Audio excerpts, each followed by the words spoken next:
एक तो ये दोनों लिख दी, एक और लिख दीजिए, श्यामल दास वीर विनोद।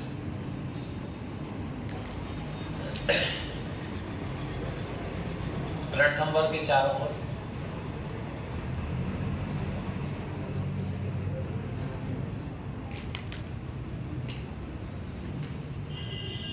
गहरे पेचदार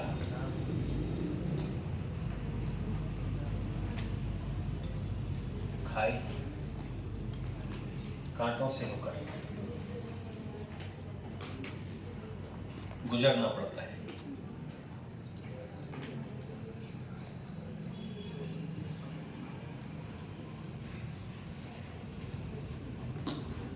गुजरना पड़ता है, ठीक है ना।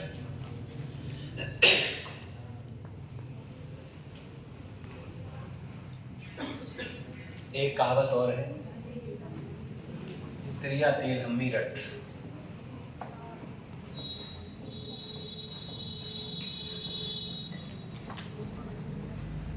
चढ़े ना दूजी दूजी बात।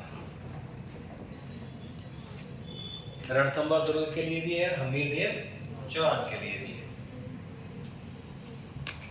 दुर्ग से 4 कहावतें जुड़ी हुई हैं।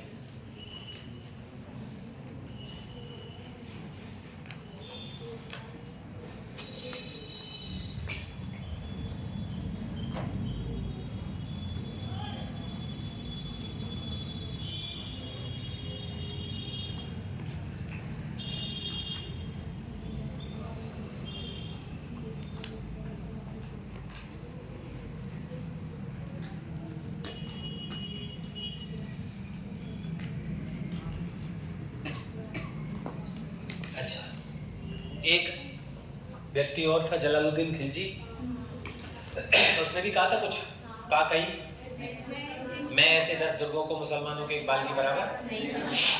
सुनो, यहाँ दुर्ग लिख रहे हो तुम इसको, जो इतिहास के चौहानों वाले हिस्से में नहीं आएंगी, बाकी तो सब चौहानों में पढ़ा जाएगा। अभी दुर्ग जितना समझ में आया है ना उतना ठीक है, नहीं तो पूरी कहानी चौहान वंश में आती है।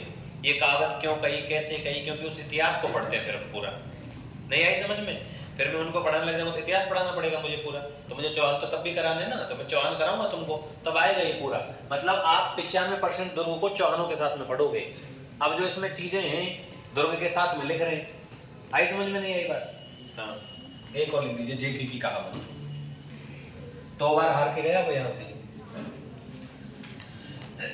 मैं ऐसे 10 दुर्गों को मुसलमानों के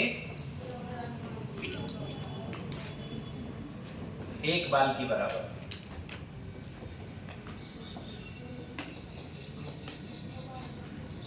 नहीं समझता हूं।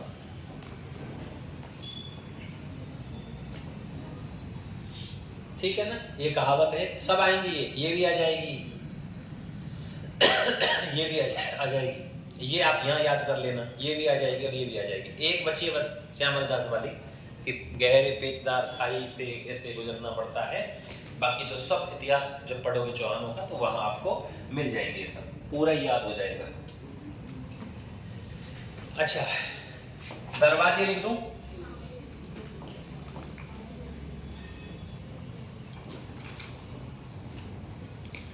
नवलखा दरवाजा, कौन सा?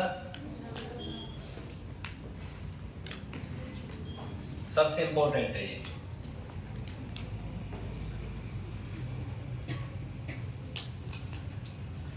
याद रखना इसको। एक है तोरण द्वार, कौन सा? और एक कौन सा है? अंधेरी दरवाजा।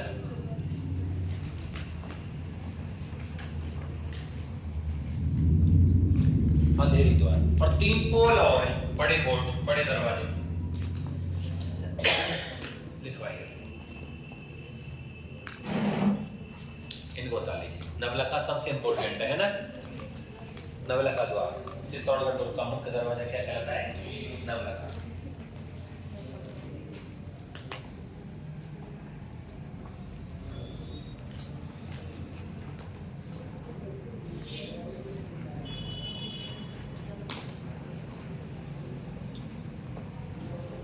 लिख लिया? 3 को लिख दो, है। सूरजपुर,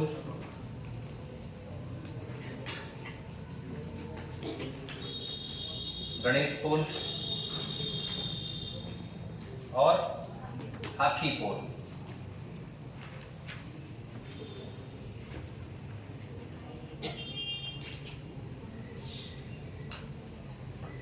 हमीर की आन बान शान का प्रतीक दुर्ग है ये, है ना भाई।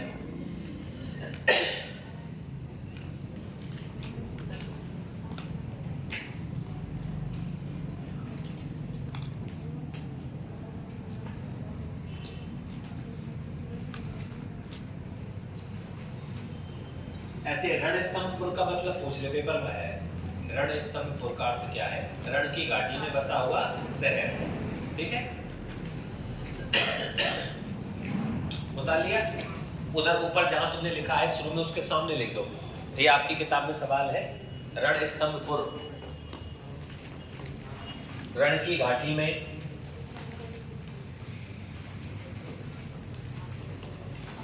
कहाँ गया रणस्तंभपुर? ये रहा, हमें तो मिल ही नहीं रहा है।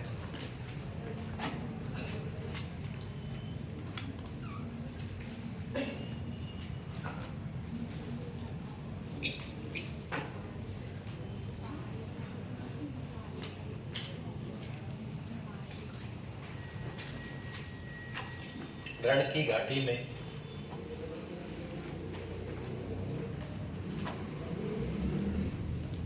बता शहर।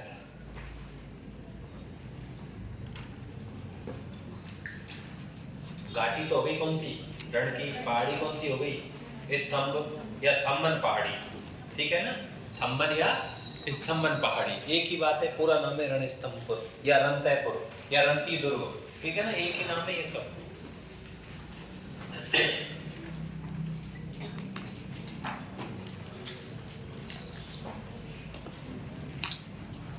यह लिख दो,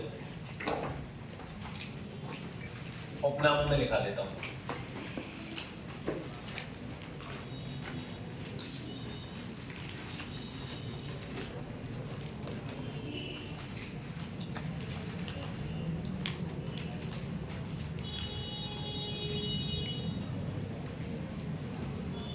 सही है ना, सारे नाम आ जाएंगे ये। अब एक चीज बची है इसमें कि कौन कौन के समय कौन कौन का अधिकार रहा।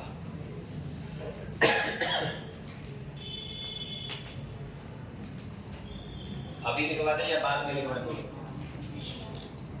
तो नोट भी रह 3-4।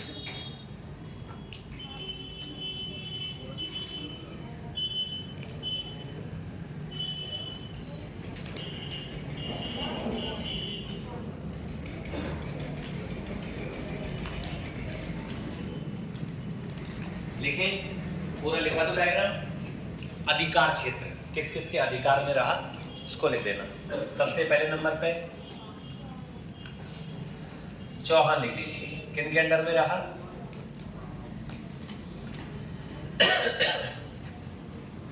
चौहानों से किसके पास में आया? नहीं,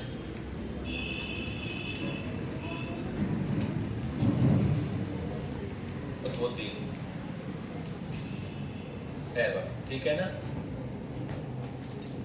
कुतुबुद्दीन ऐबक से फिर किसके पास में आया?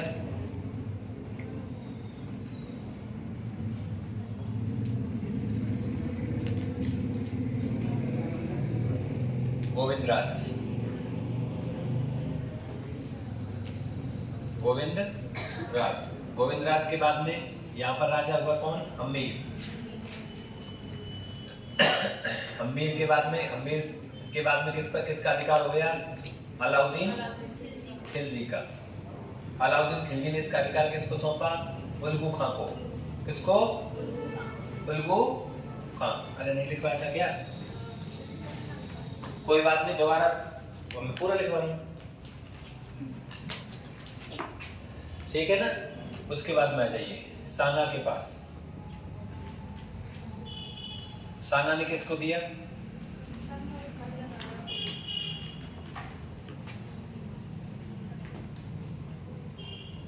कर्मवती। कर्मवती ने किसको दिया? बहादुर शाह को। फिर बहादुर शाह के बाद में किसके पास में आ गया? उदय सिंह। उदय सिंह ने किसको दिया? शेरशाह सूरी।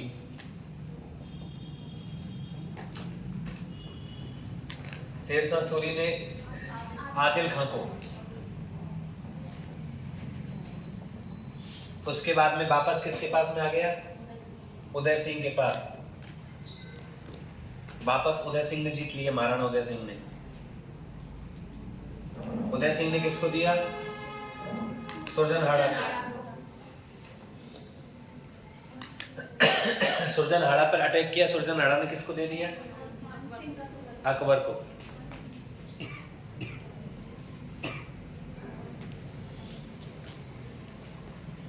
ठीक है ना? अकबर ने किसको दिया? अकबर ने डायरेक्ट सांझा को दे दिया। विठलदास ने दिया, सांझा ने दिया विठलदास को। सांझा ने दिया जगन्नाथ कछवा को, अकबर ने।